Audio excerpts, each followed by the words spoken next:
Hello, friends. This is Dave Hurwitz, executive editor at ClassicsToday.com, here with the greatest recordings ever. Oh, there are thousands of them. Let's not kid ourselves. And we're going to do all of them, every single last one. So get your wallets ready. No, seriously, this is a wonderful performance. It's Beethoven's Violin Concerto, which we've talked about. You know, all the great violinists in the universe have done Beethoven's Violin Concerto, and because all the great violinists in the universe have recorded it, there are many recordings which could be included in Greatest Recordings Ever, and many of them will be. But here's one that's just a tad controversial, but I really think belongs with it. Wolfgang Schneiderhan, or Wolfgang Schneiderhan. Let's put it that way. The great German violinist. You know, there aren't a lot of great German violinists. I mean, there are several, but the German violin school is not as famous as, for example, the Russian school or the Franco-Flemish school. There are schools of violin playing, believe it or not, and they are differentiated by a lot of things. Their approach to bowing, their treatment of vibrato, there all kinds of things differentiate them one for another. And the German school has some very, very fine exponents out there now. Frank Peter Zimmermann was one of them. Who were the other ones? Thomas Zayetmeyer, Christian Tetzlaff.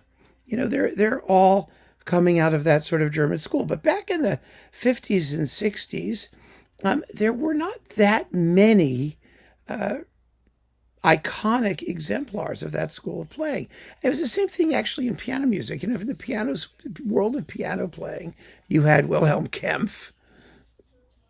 There was Walter Gieseking, but he wasn't really from the German school. He was sort of Frenchy things, and it's just very, very interesting how these things shake out, historically speaking, and it has to do with pedigree and who gets trained by who and who taught who and how many gazillion generations back it went. Anyway, Schneiderhan was the iconic representative of the German violin school.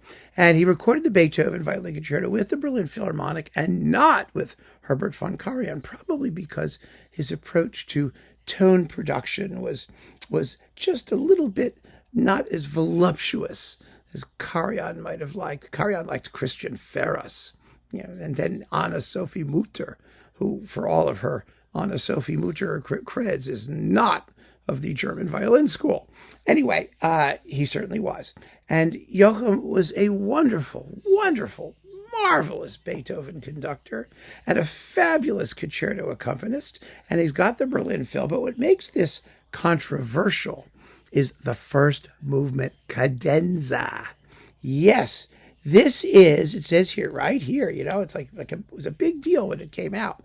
They did what lots of people have done since, but when this first was recorded, which was, let me just get the date here, 1962.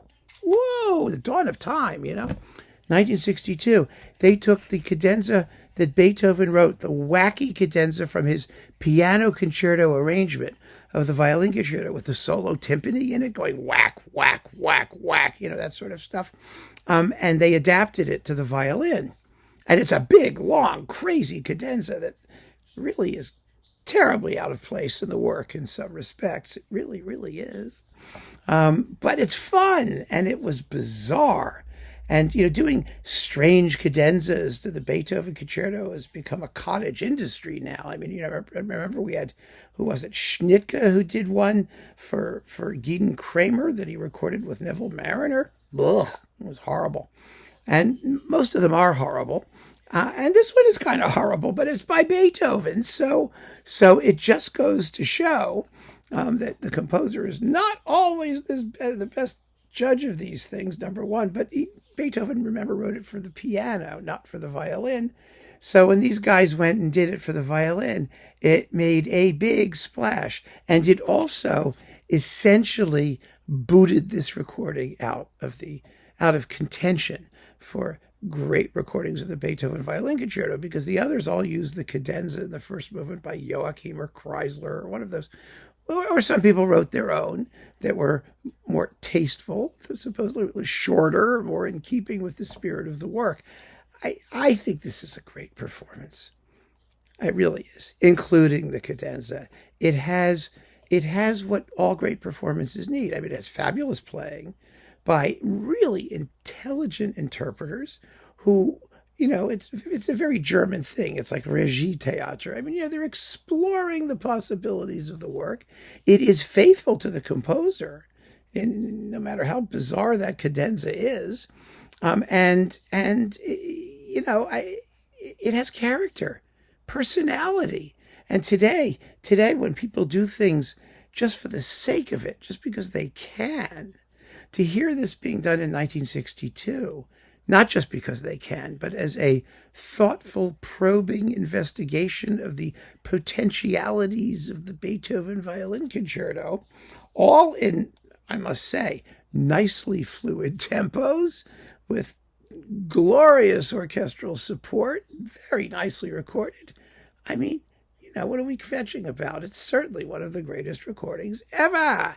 And if it isn't the same old, well, this is a performance that teaches all those people out there who are doing things like cocaine hippos just because they can, not because they should, or doing bizarre things just to be different just because they can and not because they should.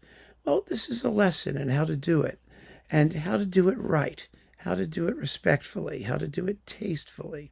And you'll make up your own mind whether you like the result or not. Remember, there's a lot more concerto aside from the cadenza. So, yeah, go for it. If you haven't heard it, give it a listen. I think you'll be very, very surprised that it's just been sort of out there for all this time. And everyone's talking about, of course, Heifetz and Milstein and Oistrakh and, Perlman and Giulini, that one. And of course we talk about those. They're great, and deservedly so. But so is this, in its own very special way. So keep on listening, friends. Thanks so much for joining me. Take care.